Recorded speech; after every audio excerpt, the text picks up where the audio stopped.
the other Euro news this week was Open Cosmos. So I put in my notes here: are they going to be an EU Starlink? Are we going to see any kind of version of EU Starlink? And then I read the notes, and they're launching 2 satellites compared to Starlink's nearly 10,000 with a license for another 7,500 more.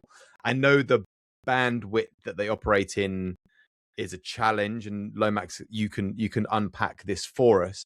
But Open Cosmos, they have beaten Rivada, which was the Thiel-Backed competitor. But tell us what's going on. We've got a new EU satellite constellation going up. So this is actually a UK startup. Went through the Entrepreneur First program in 2015, raised a bunch of money since then, has just won from the Liechtenstein government, has just granted them high priority Ka-band spectrum rights for a satellite constellation.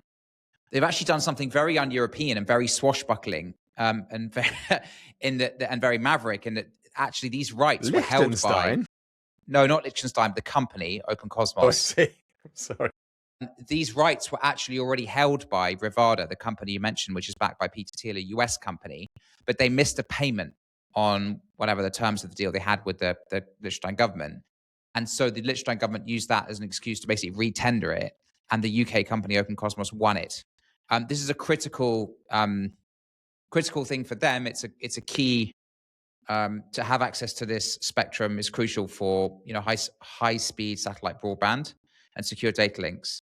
Clearly, they are not trying to recreate what Starlink is doing because with only they've got more than 2 satellites. There's I think 2025 now, but they are building a satellite constellation. So there's definitely a story of European sovereignty here, and it's one to be excited about, I think.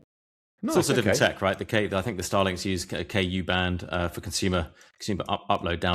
They also use Ka as well, no? Yeah, but they use Ka for backhaul. So this stuff will be sort of high capacity for governments for secure transmission, which is all fantastic because it's European sovereign capability. But they're not about to set up a competitor to start. And as I understand it, the way that their constellation works is actually a lot of the hardware and the satellites are owned by and launched by individual nation states, but they're providing effectively the constellation, the communications, as far as I understand. Let's